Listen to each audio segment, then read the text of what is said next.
Ito mga kabali, bali may padala ulit tayo. Pangalawang beses na nagpadala ni Romy Hiara. Bali dalawa yung pinadala niya, isang welding inverter saka isang charger. Bali ang shipping niya 235. Ayan, bali unbox na natin to. Tanggalin ko lang sa box. Mga bali, ito yung kanyang unit, isang charger, isang welding inverter, inco yung tatak. Bali 350. Yan, MMA 350 2P. Yan, bali ang problem nito yung may ano siya, may protect.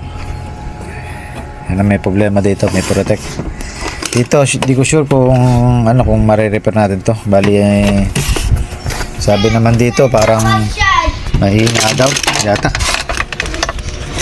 Ayun, bali unahin ko muna yung welding, tabi ko muna yung ano, itong charger.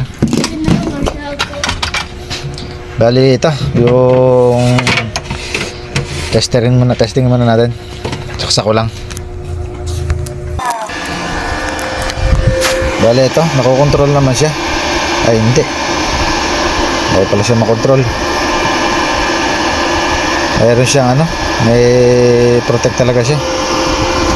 So hindi siya nakokontrol.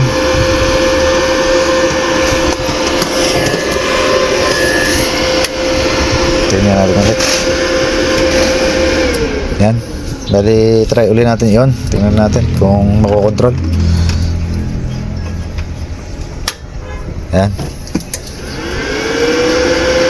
15. Yan, bali ayaw niya makontrol. Bakit ayaw?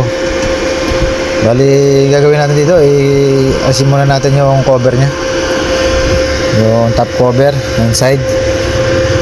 Yan, kalasin ko lang.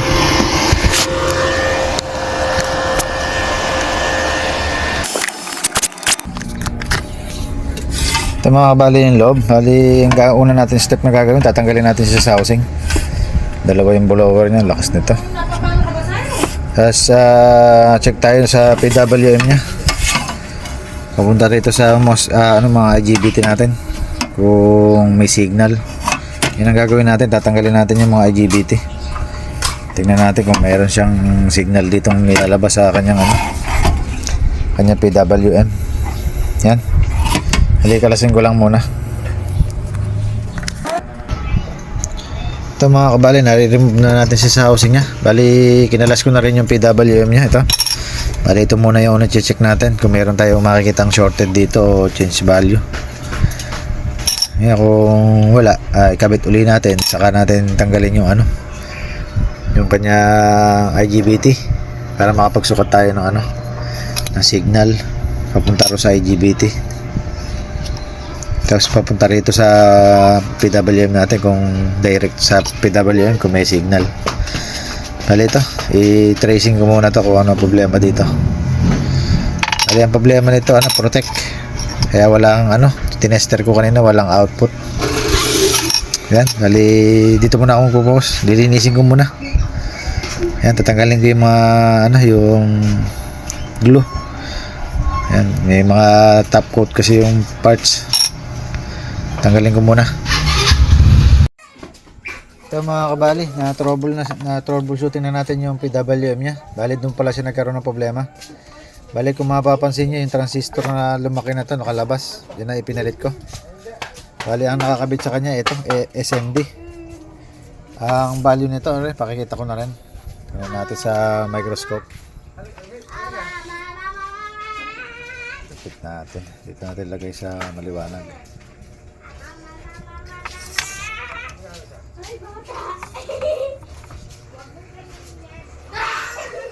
Makikita kaya natin yung value. Yan, bali TO6. Yan, SMD TO6. Bali yan, yan ang kamukha nito sa ganitong transistor. Bali S9012. Yan, bali yun ang kinabit natin. Bali nakalabas nga lang siya sa board, pero okay lang yan, mas maganda yan, mas matibay na to. Bali yun ang na-trouble natin na sira. Bali sa supply ng ano yan, siya yung nagsusupply sa ating ano, sa may signal dito. Sa IC natin na ang value 2845B. Yan. Kaya siya nawala ng ano, ng signal. Tapos kaya siya nagkakaroon ng ano, ng protect. Bali ito, testingin natin. Tapos kanina hindi nakokontrol dito sa lakasan. Yan, bali nakapirmis lang siya sa 15. Bali ito okay na. Yan, milaw. Yan, 15. Basta wala na yung ano niya, kanyang protect. Try natin i-adjust kung ma-adjust. Ayan, na-adjust na. 350 sakto. Sukatan ngayon natin ng ano, ng kanyang output. Ayan. Ito yung tester natin. Ito yung output natin. Ayan, nakakabit na. Bali ng ano niya, ang output niya 55 volts. Medyo mataas. Bali hindi pa tayo naka-direct niyan. Nandito pa lang tayo sa saksakan ng ano. Bali subukan na natin i-direct kung magkakaroon ba ng problema. Yan, 55 pa rin yung ano natin. Direct na natin to. Tingnan natin kung magkakaroon ng ano. Tingnan natin kung magkakaroon pa rin ng protect. Dito na natin i-direct. Bari. Ayun po. Yan. Nawala. 350. Yan, 64 volts. Matay na. 64. Yan, bali 64 volts. Wala na naging problema yung ano natin, unit.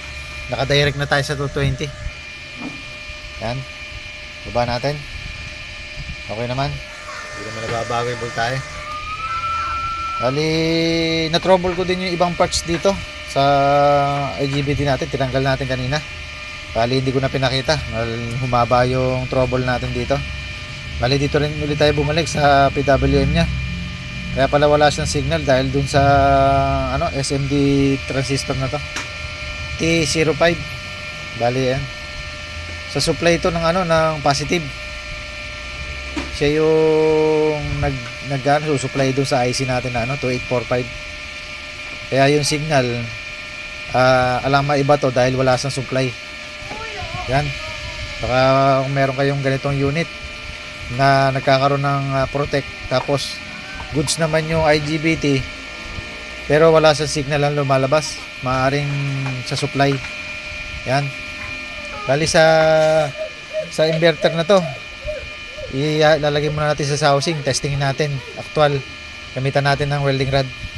Bali yan, ikakaha ko muna, balik na lang ako pag nakakaha na. Ito mga kabali, nakasaksak na dito sa ano natin, sa outlet. Bali i-on na lang natin. On na natin. Yan, on. Bali ilagay lang natin sa 100. 150 na. 350 to eh. Subukan muna natin sa 100. Natin kung lulusaw. Yan. Kaya natin kung magkakaroon na ng spark. Bali wala naman siyang protect. Yan. Bali ito. Spark natin.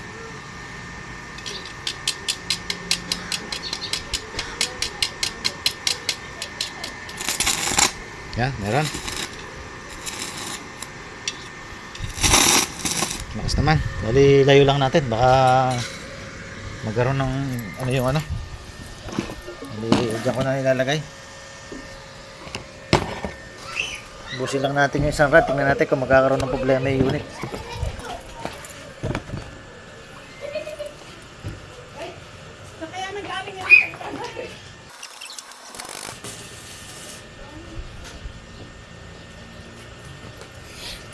Yung bali nakaubos na yung ano, isang rod. Bali ganun pa rin. Hindi naman nagkaroon ng ano, ng protect. Naka 174. Kanina ina-adjust ko, sinesenyas ako. Bali yung pagsenyas ko na yun, pagtaas-taas ng ano, ang pirahe. Bali hanggang 250 lang ginawa ko kasi nag-automatic yung outlet ko. Yung outlet ko kasi may ano, mayroong sariling ano to, breaker. Malit. Kaya hindi ko na nilalakas pa. Pero okay naman, goods naman, naubos naman yung kanyang rod. Bali, balik na lang ako pag nasa ano na ako sa gawaan ko. Ito mga bali, nagbalik na tayo dito sa bench natin. Bali, ito yung ano, yung TO6 na ano natin, SMD. Bali, medyo may pagkakaiba sila sa mga paa, pin. Bali, ginawa natin, tinwist natin yung ano, yung base niya. Nilagay natin dito sa panguna. Kasi yung base nito, ayan, sa una, ginawa natin, inikot natin. Yung emitter nilagay natin sa dulo. Ayan. Binaluktot natin pag ano, sa collector. Bali yung collector naman ng dito, ito kailangan kasi natin gayahin. Nasa gitna, center. Itong collector nilagay natin dito sa gitna. Ayan, bali ito yung value nun. Kasi wala pa tayong available. Wala akong nakita sa online nito.